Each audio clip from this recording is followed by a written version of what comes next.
Hello भाई, स्वागत है आपके अपने यूट्यूब चैनल कैरियर अड्डा 2.0 पे। मैं उदय प्रताप आपका बहुत बहुत स्वागत करता हूं अपने इस चैनल पे। हम आज आपके लिए लेकर आए हैं मैथ का एक बहुत ही सुंदर सा टॉपिक, नंबर सिस्टम।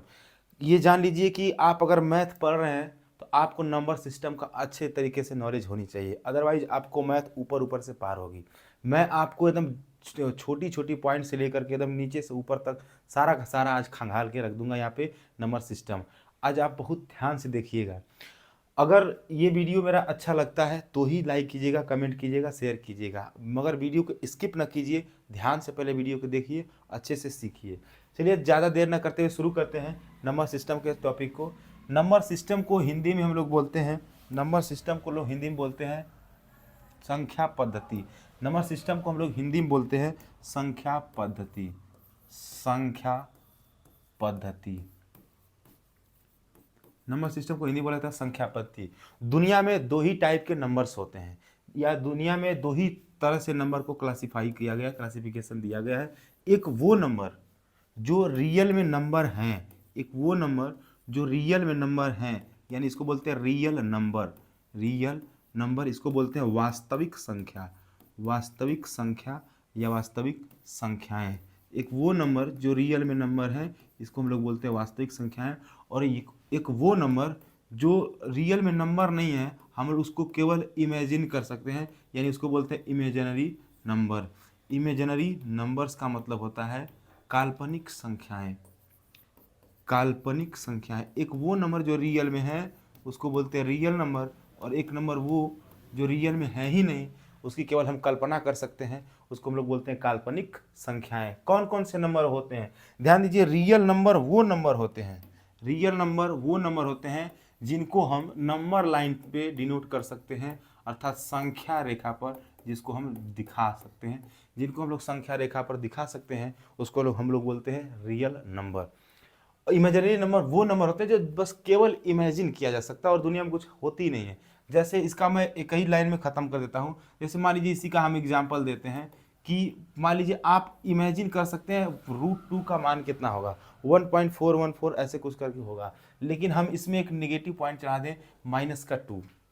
आप अब इसका इमेजिन नहीं कर सकते हो, इसका ऐसे कोई नंबर ही नहीं होते हैं। जैसे √3 हो गया लेकिन ये निगेटिव हो गया, √4 हो गया लेकिन ये निगेटिव हो गया, √5 हो गया निगेटिव। ऐसे जितने भी नंबर हो केवल रूट में हो और निगेटिव हो, इसका हम इमेजिन नहीं कर सकते, इसलिए हम इसको बोलते हैं काल्पनिक संख्याएं, इमेजिनरी नंबर। ध्यान दीजिए, यही एग्जाम्पल ऐसे करके आगे बहुत सारे हैं, ठीक है। हाँ, एक काम कर सकते कि जो माइनस का रूट हटता है तो आप इसको लिख सकते हैं 2i। इसको हम लिख सकते हैं 2i। इसका मतलब होता है आई का मतलब होता है, आई फार होता है अयोटा। बस यही लिख सकते, इससे ज़्यादा कुछ नहीं। अच्छा चलिए अब आगे बात करते हैं तो रियल नंबर की। रियल नंबर वो नंबर होते हैं जिनको हम संख्या रेखा पर दिखा सकते हैं, नंबर लाइंस पे लिख सकते हैं। अब इसके क्लासिफिकेशन बहुत सारे हैं। देखिए, इसके बहुत सारे क्लासिफिकेशन है। जैसे मान लीजिए कि कौन कौन नंबर आते हैं, देखिए इसमें कौन कौन आते हैं, कई चीज़ होते हैं। जैसे आप रख लीजिए कि पूर्णांक होते हैं, जितने भी पूर्णांक होते हैं वो रियल नंबर में आते हैं। इंटीजर्स नंबर को जितने भी पूर्णांक होते हैं ये सब वास्तविक में आते हैं। जितने भी रेशनल या इरेशनल नंबर आपकी आती हैं, या आप कह सकते हैं जितने भी डेसिमल्स वाले नंबर आते हैं, जितने भी डेसिमल्स वाले नंबर आते हैं वो इसी में आते हैं, यानी दशमलव वाली संख्या।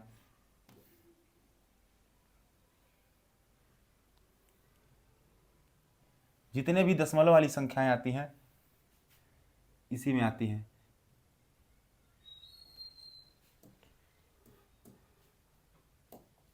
दशमलव वाली संख्याएं जितनी भी आती हैं वो सारी की सारी इसी में आती हैं, दशमलव वाली संख्याएं। डेसिमल नंबर, डेसिमल नंबर जितनी भी फ्रैक्शन वाली नंबर आती हैं वो इसी में आती हैं। जितने भी पूर्णांक आते हैं ऐसे बहुत सारे टाइप्स में हम इसको बांट सकते हैं।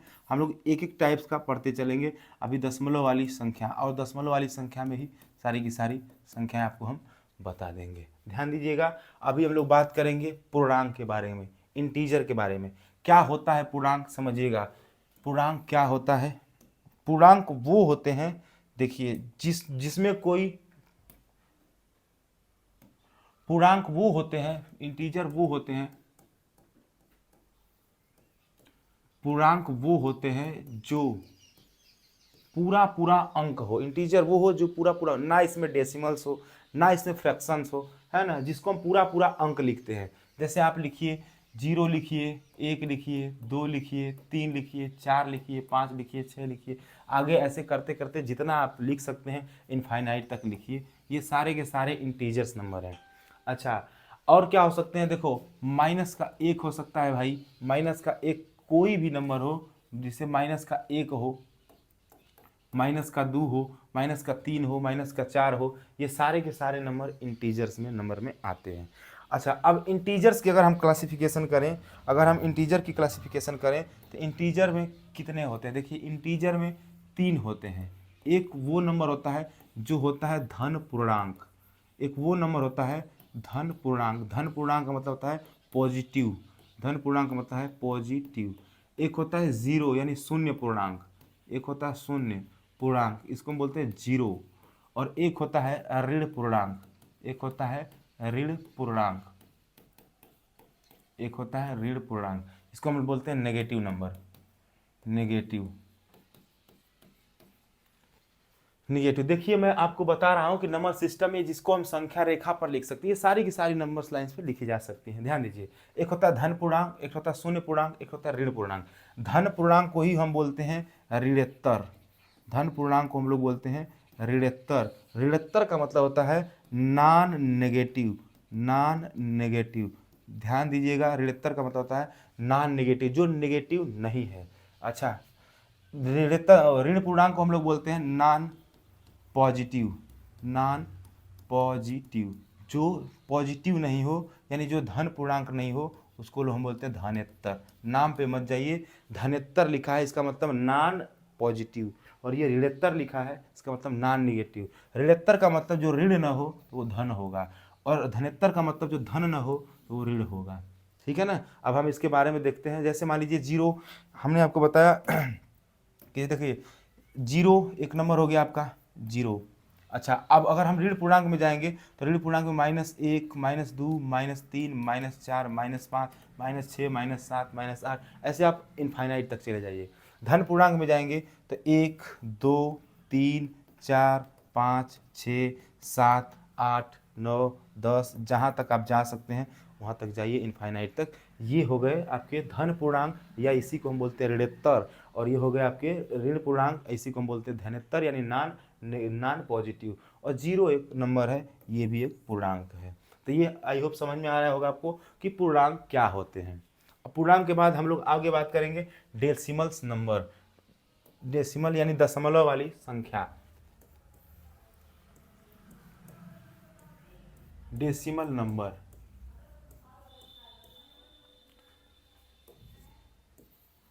दशमलव वाली संख्या, दशमलव वाली संख्या, ध्यान दीजिएगा।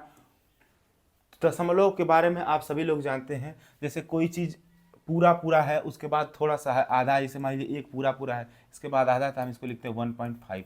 ये है आपका बीच में जो लगा है, इस पॉइंट को हम लोग बोलते हैं दशमलव। अच्छा, दशमलव के बारे में जानते हैं आप लोग बहुत अच्छे से। अब हम दशमलव के बारे में बात करेंगे कि दशमलव कितने प्रकार के होते हैं, कैसे कैसे दशमलव होते हैं।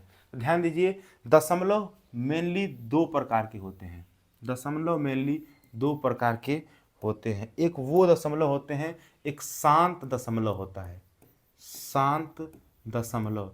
शांत दशमलव का मतलब होता है जो डेसिमल टर्मिनेट हो जाए, इसको बोलते हैं टर्मिनेट डेसिमल। जो डेसिमल टर्मिनेट हो जाए उसको बोलते हैं टर्मिनेट डेसिमल, यानी शांत दशमलव। और अशांत में एक होता है अशांत दशमलव, अशांत दशमलव, वो डेसिमल्स जो टर्मिनेट ही ना हो, इसको बोलते हैं नॉन टर्मिनेट, या फिर इसको हम बोलते हैं नॉन टर्मिनेट, इसको हम बोलते हैं नॉन टर्मिनेट। जो टर्मिनेट ही ना हो उसको बोलते हैं नॉन टर्मिनेट, यानी अशांत दशमलव वाली संख्याएं, है ना। अशांत दशमलव संख्याएं लिख सकते हैं आगे। ध्यान दीजिए, एक वो संख्याएं जो शांत हो जाए और एक वो संख्या जो शांत ही न हो, यही 2 प्रकार होते हैं टर्मिनेट नंबर, टर्मिनेट और नॉन टर्मिनेट। अच्छा देखिए, जैसे मान लीजिए हम कह दें 1/2, इसका मतलब क्या होगा, 1/3, इसका मतलब क्या होगा? देखिए ये 1/2 है, इसका मतलब ये होता है कि जो नंबर 1 लिखा है ऊपर अंदर होता है और नीचे वाला बाहर होता है। ये जो 3 लिखा है ये ऊपर वाला अंदर होगा और नीचे वाला बाहर होगा। देखिए 2 का अगर हम 1 से डिवाइड करना चाहें तो पॉइंट्स लिख, देखो 0 पॉइंट्स लिखेंगे, है ना, 0 यहाँ बढ़ाएंगे, 2 5 10 यानी 5 टाइम्स मल्टीप्लाई होगा और ये टर्मिनेट हो गया, ये शांत हो गया। तो ये आएगा शांत के कैटेगरी में, ये आएगा शांत की कैटेगरी, जिसे 0.5, आगे ऐसे बहुत सारे होंगे, 0.13, आगे आपके बताएं जिसे 1 0 0 1 कुछ भी हो, मगर एक टाइम्स भी टर्मिनेट हो जाए, शांत हो जाए। लेकिन इसको देखिए अशांत का, ये मान लीजिए यहाँ 0 लिखेंगे, पॉइंट्स लगाएंगे, 1 0 बढ़ेगा, 3 3 के 9, ये गया बचा एक बार, एक बचा, फिर पॉइंट्स लगा है, 0 पॉइंट्स लगा है, एक बार हम ये पॉइंट्स लगा है, यहाँ पे हम 0 लगा सकते हैं, 3 3 के 9, फिर घटाएंगे 1, देखिए पॉइंट्स लगाए हम 0 लगा सकते हैं, 3 3 के 9। कहने का मतलब है कि आप इसको लाखों करोड़ों बार लेके जाएंगे लेकिन ये कटने वाला नहीं है, ये 3 3 रुकने वाला नहीं है, तो इसको लोग बोलते हैं नॉन टर्मिनेट। एग्जाम्पल के तौर पे ले लीजिए 0.3 3 3 3 3 3 ऐसे अनंत तक जाएगा। अच्छा इसको हम ऐसे भी लिख सकते हैं 3 पर बार, ये भी हो सकता है, 3 3 चला जाएगा। और हो सकते हैं आगे एग्जाम्पल, जैसे मान लीजिए लिख दिए 1.26503106013, कुछ भी हो सकता है ना, ऐसे भी हो सकता है 0.66666, ऐसे भी हो सकता है, ऐसे भी हो सकता है 0.123 ऐसे करते चलेगा। अच्छा इसको हम कैसे लिखेंगे, 0.123 पे बार लिख देंगे, ये इसका मतलब है। अच्छा एक शांत दशमलव है, एक अशांत दशमलव है, एक शांत दशमलव है, एक अशांत, आपने ध्यान दिया होगा। अब हम बात करते हैं शांत और अशांत दशमलव के प्रकारों के बारे में। अब हम बात करते हैं शांत और अशांत दशमलव के प्रकारों के बारे में।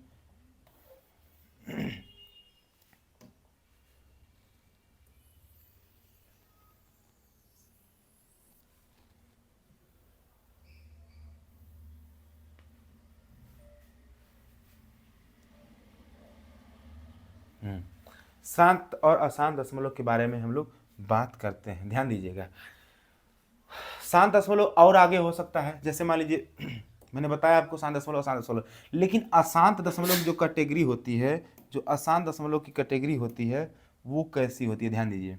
अशांत दशमलव के भी 2 कैटेगरी होते हैं, अशांत दशमलव के भी 2 कैटेगरी होते हैं। एक क्या होता है, देखिए एक थे अशांत आवासी और एक थे अशांत अनावासी। एक होता है आवासी आवर्ती, आवासी आवर्ती, एक होता है आवासी आवर्ती और एक होता है अनावासी आवर्ती, अनावासी आवर्ती, आवासी आवर्ती और एक से अनावासी अनावर्ती, अनावर्ती।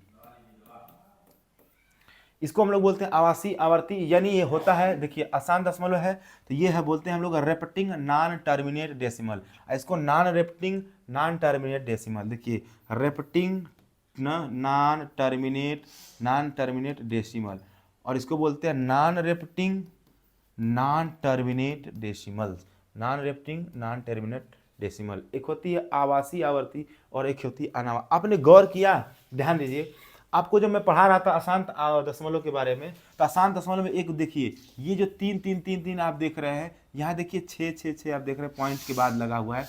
ये देखिए सिस्टम देखो 2 6 5 0 1 3 0, मतलब क्या ही है। देखिए इसका चलने का तरीका 3 3 3 3, इसका चलने का तरीका 0.6 इसका चलने का तरीका देखिए 1 पॉइंट, देखो 1.123 ऐसे करके चला। लेकिन इसका आपने कोई सिस्टमेटिक देखा, 1.265301, मतलब देख रहे हैं बकवास तरीके से चल रहा है। तो ऐसे कैटेगरी को हम लोग 2 भागों में बांटते हैं। देखिए अशांत आवर्ती क्या होता है, अनावासी अनावर्ती क्या होता है। अशांत आवर्ती का मतलब आवासी आवर्ती का मतलब होता है कि जो सिस्टमेटिक तरीके से चले, जैसे मान लीजिए 0.03030303, ये सिस्टम से चल रहा है, इसको हम लोग बोलते हैं आवासीय आवर्ती। ऐसे भी हो सकता है 0.123 ये सिस्टम से चल रहा है, ऐसे आगे बढ़ा सकते हैं। जैसे ये देखिए हमने लिख दिया मान लीजिए 47047047 ऐसे आगे चल सकते हैं। बहुत सारा लंबा नंबर भी हो सकता है, लेकिन ये रिपीट करें, जैसे 0.666666 देख रहे हैं, ये चलता चले, कोई दिक्कत नहीं। इसको हम रखते हैं आवासी आवर्ती के कैटेगरी में। अनावासी आवर्ती क्या होता है? अनावासी जो उसका कोई सिस्टमेटिक ही ना हो, अटपट चले। जैसे मान लीजिए एग्जाम्पल इसका हुआ 0 1 2 3, फिर 0 5 6 9 8, फिर 1 0, इसका कोई सिस्टम ही नहीं चलने का, पकड़ में इसका रिदम्स नहीं आएगा, तो ये आवासी आवर्ती में चला जाएगा, नॉन रेपिटिंग नॉन टर्मिनेट डेसिमल में चला जाएगा। और बहुत सारे एग्जाम्पल है, कोई भी लिख सकते हैं, बहुत सारे एग्जाम्पल है। अच्छा, जो आपको एक बात बता देते हैं, अब ध्यान से देखिए, अब आ गई पॉइंट्स की बात, ध्यान से समझिएगा आप लोग।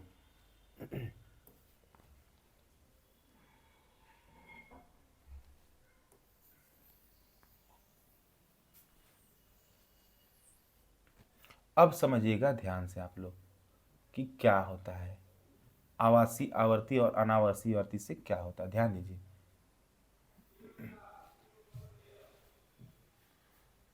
देखिए, ये जो शांत दशमलव था टर्मिनेट डेसिमल, और ये अशांत दशमलव के दो कैटेगरी, आवासी और एक अनावासी आवर्ती। तो ये जो आवासी आवर्ती है,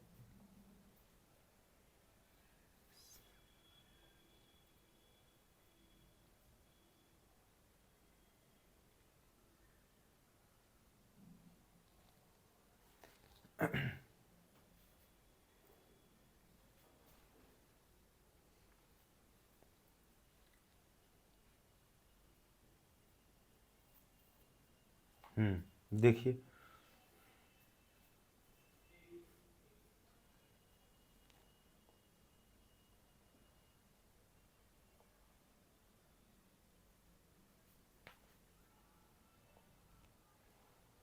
चलिए, देखिए देखिए, शांत दशमलव है, अशांत दशमलव है। अगर हम आपको एक बात बताते हैं कि ये जो शांत दशमलव है और ये आवासी आवर्ती वाले जो टर्मिनेट होते, जो ना टर्मिनेट नहीं होते हैं, लेकिन ये रेपिटिंग नॉन टर्मिनेट डेसिमल है, इन दोनों नंबर को हम मिलाएंगे तो इसको हम लोग बोलते हैं रेशनल नंबर। इसको हम लोग बोलते हैं रेशनल नंबर। रेशनल नंबर के बारे में आपको बताएंगे बहुत अच्छे से। इसको बोलते हैं परिमेय संख्या, परिमेय संख्या। और ये जो संख्या है, ये जो संख्या है अनावासी आवर्ती वाला, जिसको हमने बताया था, जिसको हमने बताया था अनावासी आवर्ती वाला,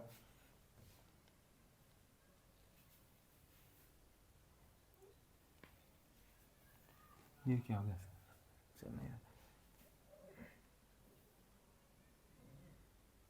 चलिए, लेकिन ये जो था सिस्टमेटिक, जिसका नहीं था,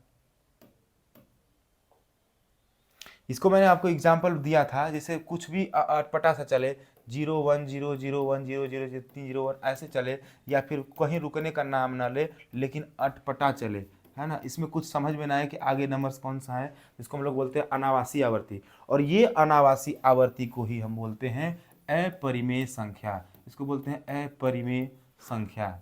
अपरिमेय संख्या को बोलते हैं इर्रेशनल नंबर, इर्रेशनल नंबर, इसको बोलते हैं इरेशनल, इरेशनल नंबर।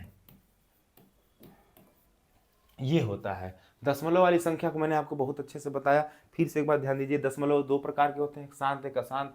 शांत दशमलव जो टर्मिनेट हो जाता है, अशांत जो टर्मिनेट ही ना हो, लेकिन टर्मिनेट ना होने के दो वजह होते हैं, मतलब दो तरीके होते हैं, दो तरीके से टर्मिनेट नहीं होता है। एक वो जो रिपीट करता है, नॉन टर्मिनेट होता है लेकिन रिपीट करता है उस सिस्टमेटिक से, जैसे देखिए 1 2 3 1 2 3 1 2 3, या 0 3 0 3 0 3 0 3, ये देखिए 6 6 6 6 6, देखो 0 4 7 0 4 7, ऐसे तरीके से हम लोग बोलते हैं इसको, क्या बोलते हैं, आवासी आवर्ती। और ये किसमें, इस ये दोनों कैटेगरी को मिलाएंगे तो हमारा बनता है रेशनल नंबर। और यही एक होता है इरेशनल नंबर, जो रुके ना, और ना रुके, सिस्टमेटिक तरीके से ना रुके, उसको हम बोलते हैं अपरिमेय संख्या। अब हम आपको बात करते हैं परिमेय और अपरिमेय संख्या के बारे में, उसके बाद अभी इंटीजर आपको छोड़े हैं, वो बहुत लंबा टॉपिक है, उसको एकदम लास्ट में देखेंगे, ठीक है। आगे देखिए, अब हम बात करते हैं आपके रेशनल नंबर के बारे में।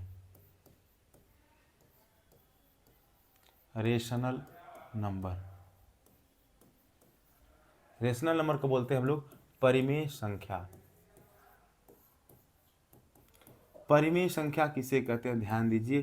परिमेय संख्याएं वे संख्याएं होती हैं, परिमेय संख्याएं वे संख्याएं होती हैं जिनको सबसे पहली बात p/q के रूप में लिखा जा सकता है। परिमेय संख्या वह संख्याएं होती हैं जिनको p/q के रूप में हम लोग लिख सकते हैं। लिखा हो ना हो उसका कोई बात नहीं, लेकिन लिखा जा सकता हो तो उसको हम लोग बोलेंगे, क्या बोलेंगे, परिमेय संख्या। लिखा जा सकता है। ध्यान दीजिए, जहाँ p और q क्या होंगे, ध्यान दीजिए, p और q क्या होगा, आपका q जो होगा वो आपका होगा डिनोमिनेटर और p होगा आपका न्यूमरेटर। इसको बोलते हैं अंश और इसको बोलते हैं हर। ये हर, q होगा हर और p होगा आपका अंश। ध्यान दीजिए, जिसको हम लोग बटे के रूप में लिख सकते हैं या p/q के रूप में लिख सकते हैं, उसको हम लोग बोलते हैं रेशनल नंबर। एक बात, जहां q इज नॉट इक्वल 0 होना चाहिए, ये इंपॉर्टेंट है। जहां q इज नॉट इक्वल 0 होना चाहिए, ये क्या मतलब है, ध्यान दीजिए। 1/0, 1/0 और 0/1 दोनों में बड़ा डिफरेंस होता है। 1/0 और 0/1 इन दोनों में बड़ा डिफरेंस होता है। ध्यान दीजिए, डिफरेंस कैसा होता है, जान लीजिए कि ये 0 नीचे होगा और ये 1 ऊपर होगा तो अंदर होगा। ये 0 ऊपर है तो अंदर होगा और 1 नीचे है तो बाहर होगा।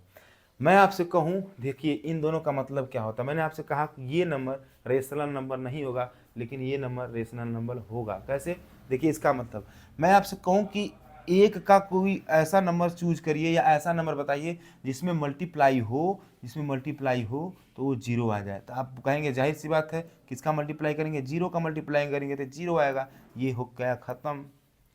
लेकिन मैं आपसे कहूं कि कोई ऐसा नंबर चूज कीजिए जिसमें 0 का मल्टीप्लाई करूं तो वो क्या बन जाए, 1 बन जाए। सोच सकते हैं, कभी नहीं हो सकता है। इसको हम बोलते हैं इनफाइनाइट है, इसको हम बोलते हैं अपरिभाषित है, या हम इसको बोलते हैं परिभाषित नहीं किया जा सकता है। मतलब बटे में अगर 0 आ गया, क्यू के यहाँ 0 आ गया तो संख्या को ही हम परिभाषित नहीं कर सकते, तो हम p/q कैसे कह सकते हैं, नहीं कह सकते हैं। ठीक है, आगे ध्यान दीजिएगा। तो q is not equal to 0 होना चाहिए। अगर मैं आपसे कहूं कि क्या मैं आपसे अगर कहूं कि क्या 0 एक परिमेय संख्या है या नहीं है, क्या 0 एक परिमेय संख्या है या नहीं है, तो आप क्या कहेंगे, 0 एक परिमेय संख्या है। 0 एक परिमेय संख्या है, परिमेय संख्या है, परिमेय संख्या है। क्यों परिमेय संख्या है, क्योंकि 0 का मान बटे 1 लगाएंगे बदलेगा नहीं, 0 ही होगा। अच्छा, मैंने आपको बताया परिमेय संख्या वो संख्या होती है जिनको p/q के रूप में लिखा जा सकता है। आइए इधर देखिए, क्या मैं आपसे कहूँ एक परिमेय संख्या है, क्या ये p/q के रूप में है, हाँ है। क्यों है, क्योंकि बटे में 1 लिखेंगे, कोई इसका वैल्यू बदलने वाला नहीं है। मैं आपसे पूछूं 2 है, हाँ है। क्यों, 2/1 लिखेंगे और इसका वैल्यू बदलने वाला नहीं है। क्या मैं आपसे पूछूं कि क्या ये बताइए 0.5 परिमेय संख्या है, तो हाँ है। क्यों है, क्योंकि इसको हम लिख सकते हैं 5/10। मैं आपसे पूछूं कि 0.13 परिमेय संख्या है, हाँ है। क्यों है, 123 बटे के हम लिख सकते हैं क्या, 1/30 यानी 1000। क्या मैं आपसे पूछूं कि क्या ये 0.3333333 परिमेय संख्या है, आप क्या जवाब देंगे, ये आवासीय आवर्ती है। क्या जवाब देंगे, हाँ है। तो इसको कैसे लिखेंगे, ध्यान दीजिए, इसको ऐसे लिखते हैं 0.3 पे बार, इसको लिखेंगे 3/9, काट देंगे 1/3, चेक कर लीजिए काट करके 0.333 आएगा। आपसे मैं पूछूं 0.666666 ये रेशनल नंबर है, हाँ है। क्यों है, क्योंकि अब इसको ऐसे लिख सकते हैं 0.6 पे बार, इसको हम लिख सकते हैं 6/9। मैं सिखाऊंगा आपको, काट देंगे 3 दूना के 6 और 3 3 के 9, ये हो गया 2/3। भाग ला के देख लीजिए, दशमलव यहाँ 0 बढ़ेगा, 3 छक 18, फिर घटाएंगे 20 से, फिर बचेगा 2, 3 छक 18, 3 छक 18, यानी ये सारे नंबर्स क्या है, रेशनल नंबर है। अच्छा, एक 10 के एग्जाम में बोर्ड में आता है, कई कंपटीशनों में भी आता है। ध्यान दीजिए, अगर आपसे पूछा जाए क्या पाई एक परिमेय संख्या है, क्या पाई एक रेशनल नंबर है, आप लोगों में से कितना लोग जवाब देंगे कि जो पाई है। क्यों है, क्योंकि इसका मान 22/7 है। तो ऐसे करने से आप हो जाएंगे क्या चीज़, गलत। इसका मान 22/7 नहीं होता है, इसका मान अप्रोक्स 22/7 होता है। इसका मान होता है 3.14567003, ऐसे करके आगे चलता रहता है। तो ये देखिए ये कैसा नंबर है, ये अनावासी अनावर्ती है। ये तो हम कैलकुलेशन के लिए, गणित कैलकुलेशन के लिए हम पाई का मान 22/7, अगर आपसे पूछा जाएगा 22/7 है, हाँ है। क्यों है? क्योंकि ये बटे के रूप में है, पी बाई क्यू के रूप में है, लेकिन पाई नहीं है। पाई क्यों? क्योंकि पाई का एक्चुअल वैल्यू ये होती है, अभी एक्चुअल नहीं है, अभी आगे पता नहीं क्या चलेगा। तो पाई एक इर्रेशनल नंबर है। आप लोगों को इतनी बातें समझ में आई होगी। अच्छा, ये परिमेय संख्या है। अगर मैं आपसे पूछूं परिमेय संख्या के बारे में, और देखिए परिमेय संख्या के बारे में 2-4 उदाहरण आपके ये बात याद होनी चाहिए कि जो q होगा वो 0 के बराबर नहीं होगा, q is not equal to 0 होगा।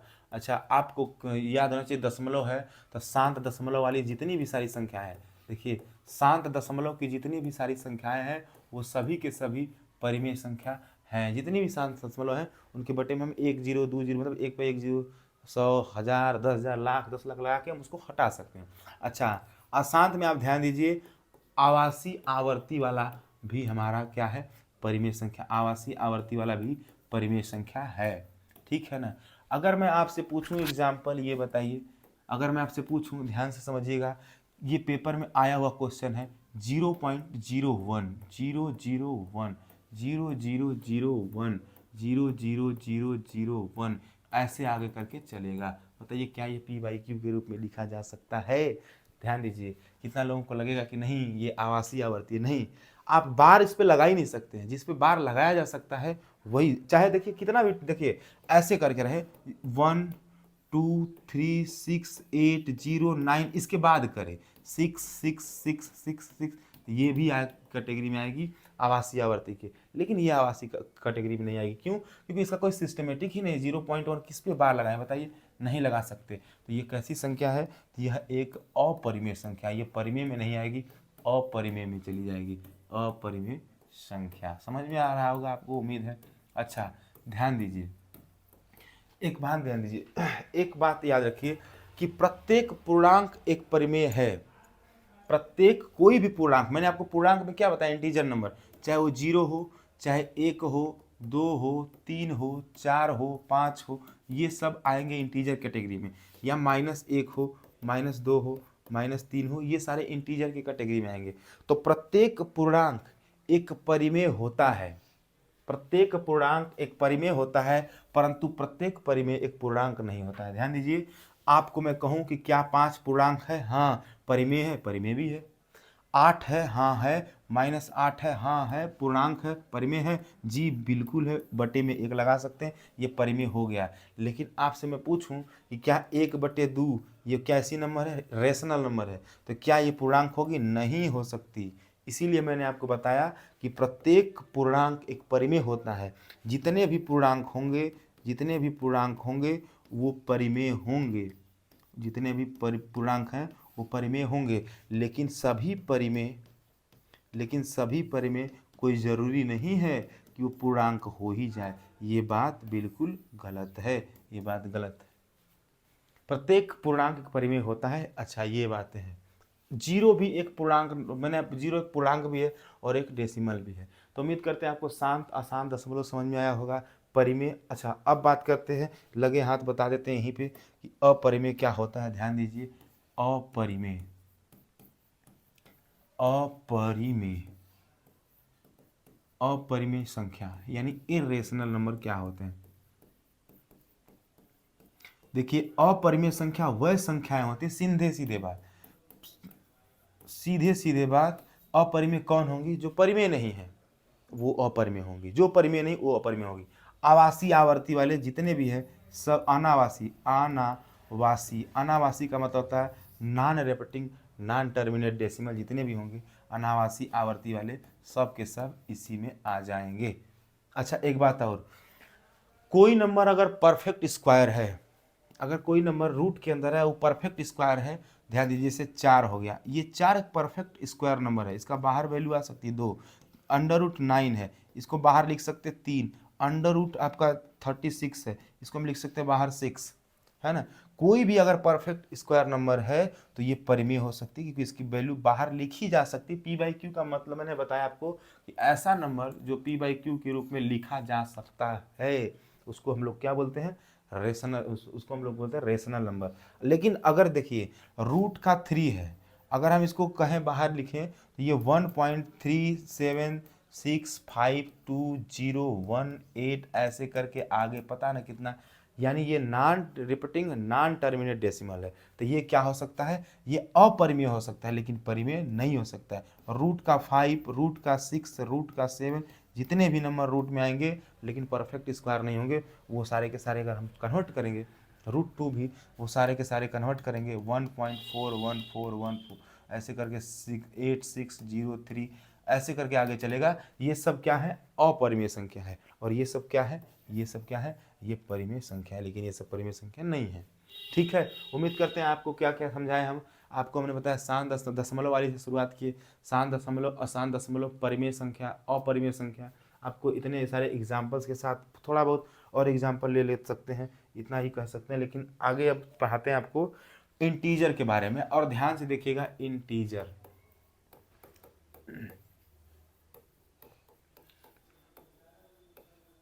इंटीजर नंबर, इसको हम लोग बोलते हैं पूर्णांक संख्याएं, पूर्णांक संख्याएं।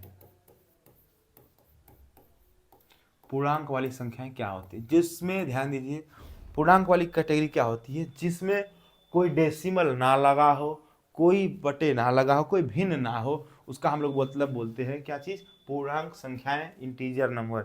इंटीजर नंबर की जो सबसे पहली क्वालिटी होती है, इंटीजर नंबर की जो सबसे पहला बात करते हैं, आपको स्टार्ट करते हैं प्राकृत संख्या। प्राकृत संख्या, प्राकृत संख्या को हम लोग बोलते हैं नेचुरल नंबर, नेचुरल नंबर। प्राकृत संख्या, नेचुरल नंबर।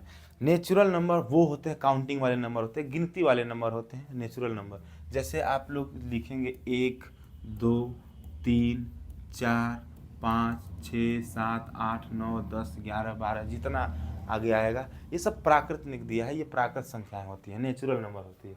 ठीक है, लेकिन अगर इसी में एक चीज़ और इंक्लूड कर लिया जाए, एक चीज़ और इंक्लूड कर लिया जाए, जिसको लोग हम बोलते हैं होल नंबर।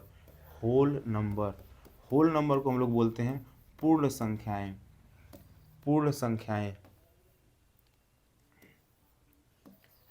पूर्ण संख्याएं। पूर्ण संख्याएं क्या होती है, जैसे मान लीजिए मैं कह दूं आपसे कि मेरे हाथ में एक पेन है या एक मार्कर है, अगर मैं इसको रख दूं और मैं बोलूं कितना मार्कर है, तो इसका मतलब खाली है, तो खाली को भी एक नंबर दिया गया 0। अगर 0 इंक्लूड कर लिया जाए, अगर 0 से स्टार्ट किया जाए, 0, 1, 2, 3, 4, 5, 6 ऐसे आगे चला जाए, तो ये होती है आपकी पूर्ण संख्याएं। इसके बाद अगला नंबर आता है, अगला नंबर आता है, अगला नंबर आता है आपका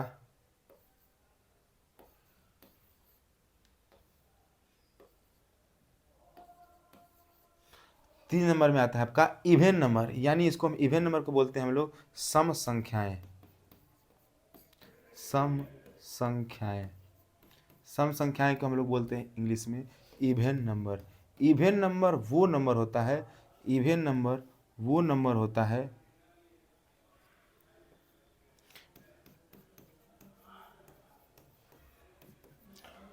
सम संख्याएं वो संख्याएं होती हैं जो डिवाइड बाई 2 हो, जो 2 से पूरा पूरा विभाजित हो जाए, पूरा पूरा कट जाए, पूरा पूर्णांक में कटे, जो 2 से डिवाइड हो। जैसे 2 हो गया, 4 हो गया, 6 हो गया, पूरा कट रही, 8 हो गया, 10 हो गया, 2, 4, 6, 8, 10, 12, 14, 16, 18, 20, 24, 26, 27, 28, सॉरी 27 नहीं, 28, 30, 32, ये सारी की सारी नंबर कौन सी नंबर होंगी, इवन नंबर होंगी, सम संख्याएं होंगी। अच्छा, इसके बाद हम बात करते हैं 4 नंबर पे ओड नंबर। 4 नंबर पे हम बात करते हैं ओड नंबर यानी विषम संख्याएं। 4 नंबर पे आपको बोलेंगे विषम संख्याएं।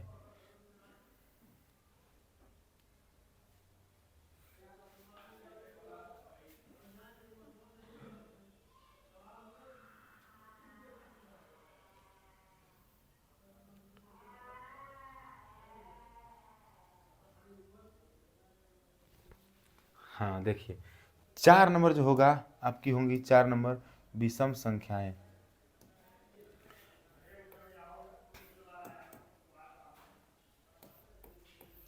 विषम संख्याएं,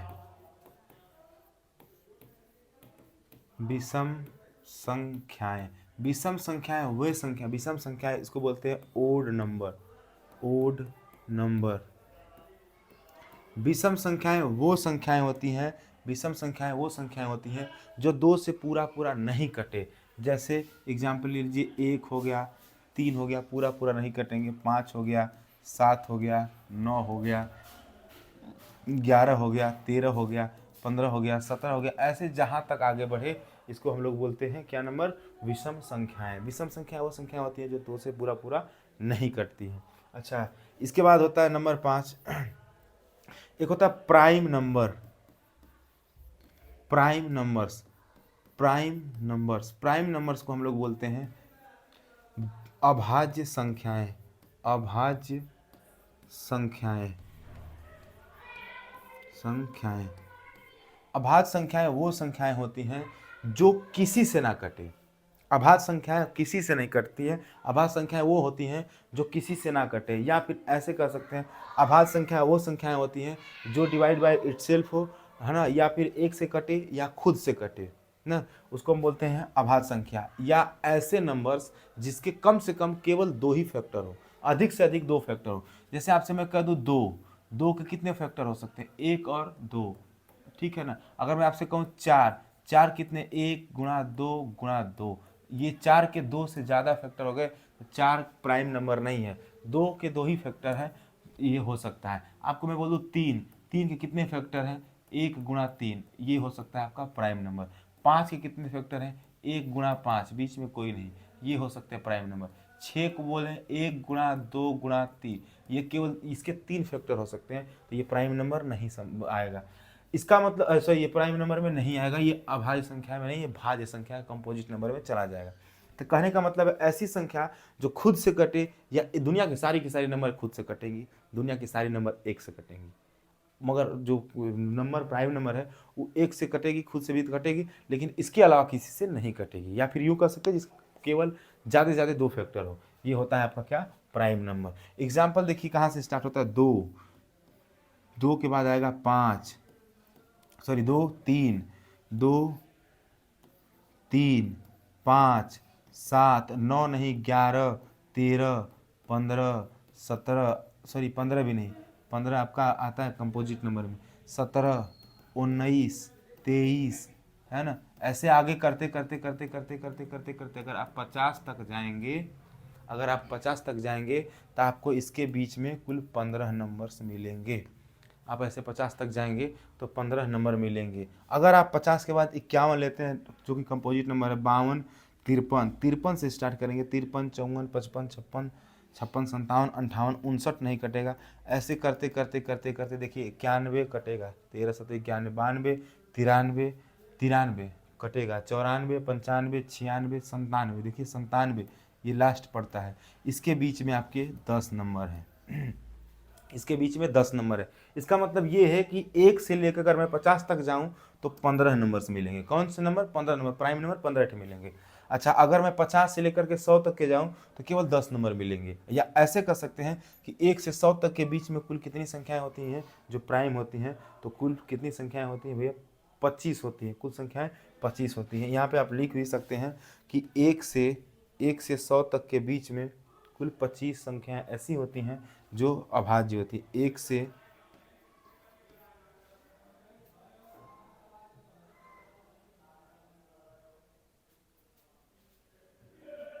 से 100 तक के बीच में चेंज नहीं होगा।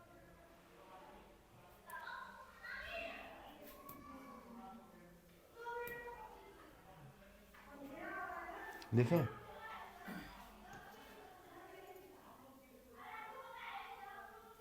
1 से 100 तक के बीच में कुल कितनी संख्याएं होती हैं, 1 से 100 तक के बीच में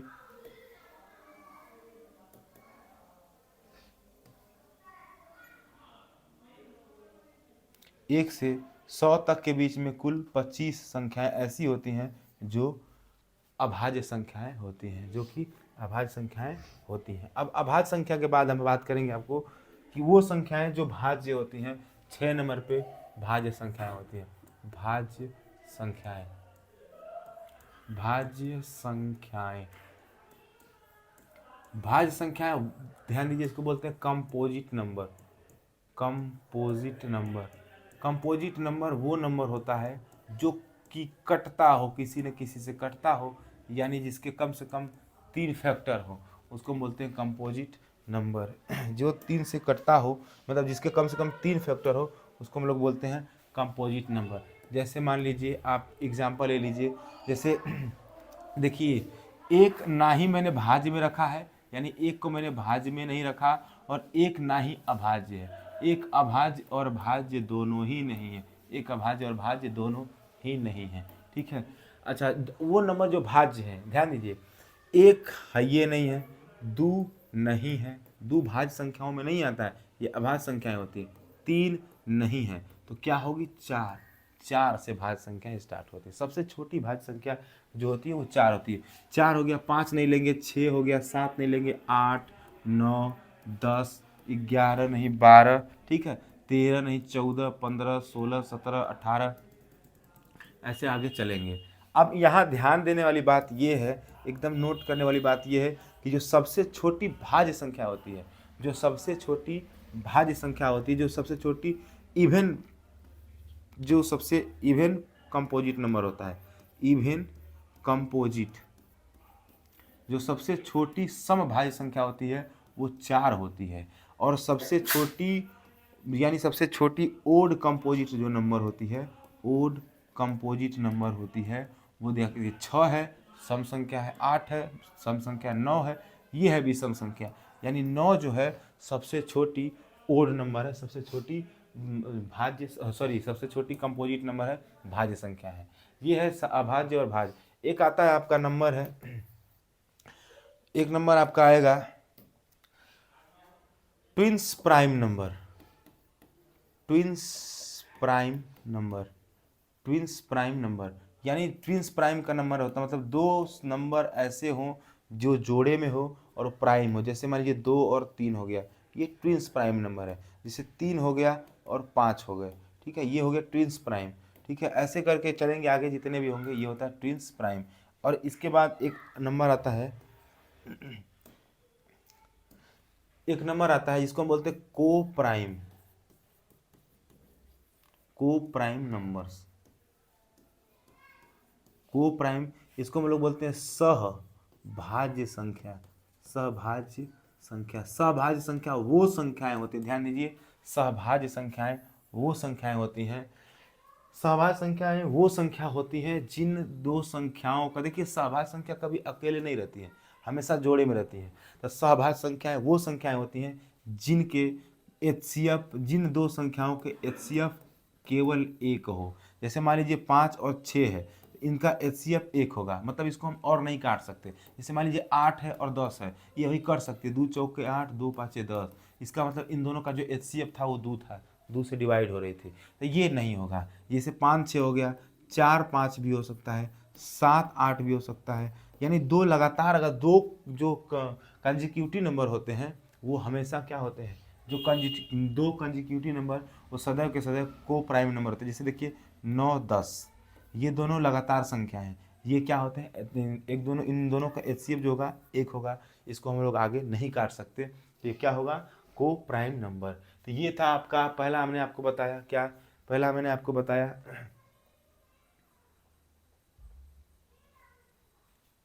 पहले मैंने आपको बताया जो संख्याएं संख्या रेखा पर दिखाई जा सकती हैं उनको हम लोग बोलते हैं रियल नंबर, और जो संख्याएं देखिए संख्या रेखा पर नहीं दिखा सकते उसको काल्पनिक संख्या। मैंने बताया पूर्णांक क्या होता है, डेसिमल क्या होता है। पूर्णांक में मैंने आपको थोड़ा सा बताया था, लेकिन अभी डिटेल गया। फिर उसके बाद में मैंने बताया आपको दशमलव वाली संख्या, दशमलव शांत और अशांत होते हैं। अशांत भी 2 कैटेगरी के होते हैं, एक ठे आवासी, एक ठे अनावासी। फिर उसके बाद रेशनल नंबर जो p/q के रूप में दर्शाया जा सकता है, एक ठे इरेशनल, इसको p/q के रूप में नहीं लिखा जा सकता है। मैंने इसके सारे एग्जाम्पल दिए। फिर इसके बाद मैंने आपको बताया प्राकृत संख्या, whole number, even number, odd number, prime number, है ना। इसके बाद मैंने आपको बताया इधर भाज्य संख्या, अभाज्य संख्या है। फिर उसके बाद मैंने बताया सहभाज्य संख्या। इसके बाद एक संख्या आती है संपूर्ण संख्या। 9 नंबर। एक होती है संपूर्ण संख्या, संपूर्ण संख्या, संपूर्ण संख्या को भी होल नंबर बोलते हैं। इसका मतलब संपूर्ण संख्या क्या होता है, ध्यान दीजिए। संपूर्ण संख्या वो संख्याएं होती हैं, जैसे देखिए एग्जाम्पल से मैं आपको समझा सकता हूँ कि एक है, अब इसका मैं फैक्टर करूंगा तो केवल एक ही होगा। दो है, इसका मैं फैक्टर करूंगा तो एक गुणा दो होगा। तीन है, तीन का मैं फैक्टर करूंगा तो एक गुणा तीन होगा। चार है, चार का फैक्टर करूंगा एक गुणा दो गुणा दो, ठीक है ना। अगर मैं कहूँ पाँच है, ठीक है, या फिर ऐसे कर सकते हैं संख्या किससे किससे कटती हैं, जिससे इससे कटती हैं। जैसे मान लीजिए दो है, दो किससे कटता है, एक से कटता है, दो से कटता है। तीन किससे कटता है, एक से कटता है, तीन से कटता है। चार किससे कटता है, तो एक से कटता है, दो से कटता है और खुद से कटता है। पाँच है, एक से कटता है, दो से, सॉरी दो से नहीं कटता है, पाँच से डायरेक्ट कटता है। ये अभाज्य संख्या है, ये पाँच हो गया। जैसे सात छः हो गया, तो छः एक से कटेगा, दो से कटेगा, तीन से कटेगा, खुद छः से कटेगा। सात है, एक से कटेगा, दो से कटेगा नहीं, सात से डायरेक्ट कटेगा। आठ है, एक से कटेगा, दो से कटेगा, चार से कटेगा, आठ से कटेगा। अब यहाँ से समझिएगा क्या होता है संपूर्ण संख्या। संपूर्ण संख्या जब हम संपूर्ण संख्या में आप ध्यान दीजिए कि संपूर्ण संख्या क्या होता है। इसकी जो एक्चुअल ये खुद से जिससे कट रही है उसको हटा लीजिए, दो हटा लीजिए, तीन हटा लीजिए, चार हटा लीजिए, छः हटा लीजिए, आठ हटा लीजिए, इसमें से सात हटा लीजिए। अब जो बच रहा है उनको आपस में मल्टीप्लाई कर दीजिए, जो बच रहा है उसको आपस में मल्टीप्लाई कर दीजिए। देखिए जब मल्टीप्लाई होगा तो ये एक ही रह जाएगा, ये एक रह जाएगा, ये एक रह जाएगा, ये दो एक कम दो हो जाएगा, ये पाँच एक कम पाँच, इसका काट देना है। ये क्या रह जाएगा, एक ही रह जाएगा। ये देखिए तीन दूना छः एक कम छः, ये आ गया छः, यानी छः था फिर छः आ गया, तो इसको हम लोग बोलते हैं क्या, आगे देख सकते हैं चार दूना के आठ एक कम आठ, ये आठ था और आठ आ गया। इसको हम लोग बोलते हैं क्या, संपूर्ण संख्याएं। ये कंपटीशन में आता है। संपूर्ण संख्याएं आपको चार संख्याएं दी रहती हैं, आपको चेक करना होता है कौन सा संपूर्ण संख्याएं हैं। तो ध्यान दीजिए वो नंबर संपूर्ण होते हैं जिनके जो फैक्टर होते हैं, उनके जो फैक्टर्स होते हैं, जैसे उनके जो अपवर्तक होते हैं वो खुद नहीं रहेंगे, बाकी सारे उनके अपवर्तक रहेंगे और वो क्या उनका आपस में मल्टीप्लाई करेंगे। अगर उतना ही नंबर आता है तो उसको हम लोग बोलते हैं संपूर्ण संख्या। तो यहाँ से मैंने आपको बताया क्या, आपको मैंने संख्या पद्धति मैंने बताया संख्या रेखा पे जो दिखाई जा सकती हैं। अब थोड़ा सा आपको नंबर्स लाइंस में बता रहा हूँ, ध्यान समझिएगा। जो नंबर्स लाइन होगा, नंबर लाइन संख्या रेखा क्या होती है, ये बहुत नंबर लाइन,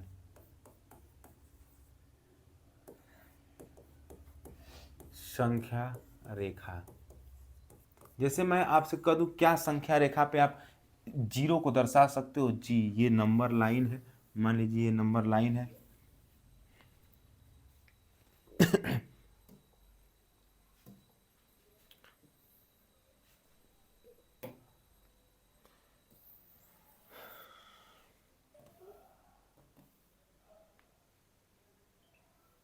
मान लीजिए, चलिए देखिए, मान लीजिए कि मैं आपसे कहूं कि चलिए जीरो को आप नंबर लाइन पे दर्शा सकते हैं, जीरो को, जी ये रहा आपका जीरो, ये रहा आपका जीरो, यहाँ ये आपका होगा, ये आपका होगा जीरो। मैं आपसे कहूं कि दो दर्शा सकते हैं, हाँ दर्शा सकते हैं, दो ये रहा। मैं आपसे पूछूं 1.3 दर्शा सकते हैं, जी दर्शा सकते हैं। देखिए ये एक है, एक है, इसके बाद एक दो तीन, तीसर का पॉइंट हो जाएगा 1.3, ये तीसर का पॉइंट आपका हो जाएगा 1.3। यानी हम इसको संख्या रेखा पर क्या कड़ी में तीन को आप दर्शा सकते हैं, हाँ दर्शा सकते हैं। इसका तरीका मैं आपको बताऊंगा, लेकिन मोटी मोटा ये समझिए कि कड़ी में तीन का मतलब था 1.732। मैं आपको ये सिखाऊंगा कोई चीज़ संख्या रेखा पर कैसे दिखाई जाती है, कड़ी में तीन को कैसे दिखाया जाता है, ठीक है ना। तो कड़ी में तीन आपका वैल्यू होता है 1.732, लगभग अप्रोक्स होता है। देखिए पाँच के बाद दो आएगा, देखिए सात पर जाना है। देखिए ये 1 दशमलव, ये पाँच हो गया, फिर यहाँ देखिए दो लाइन सात हो गए, सात के ठीक बीच में ही कहीं ना कहीं पड़ेगा 1.732। कहने का मतलब ये दर्शा सकते हैं संख्या रेखा पे, सारी संख्याएं दर्शा सकते हैं। माइनस का एक, हाँ इधर आगे बढ़ाएंगे तो इधर की जो नंबर्स, इधर की जो लाइन होंगी, इधर की जो नंबर्स होंगे, एक ये हो गए, ये हो गए, ये -1 होगा, ये -2 होगा, -3, माइनस वाली सारी संख्या भी हम दर्शा सकते हैं। ये होती है नंबर लाइन। दुनिया का कोई नंबर हो, केवल इमेजिनरी नंबर को छोड़ देंगे, केवल इमेजिनरी नंबर को छोड़ देंगे, बाकी वो चाहे डिविजिबल नंबर हो चाहे वो कोई सी नंबर हो, वो आपको संख्या रेखा पे हम लोग दर्शा सकते हैं, ठीक है ना। अगले वीडियो में मैं आपको बताऊंगा कोई संख्या रहेगी तो उसको हम लोग कैसे पी बाई क्यू के रूप में बदलेंगे, कोई संख्या रहेगी तो उसको हम लोग कैसे पी बाई क्यू के रूप में बदलेंगे और कैसे सीखेंगे। आगे का लेक्चर मैं आपको अगले वीडियो में मिलूंगा लेकर के। धन्यवाद, बाय बाय, लव यू।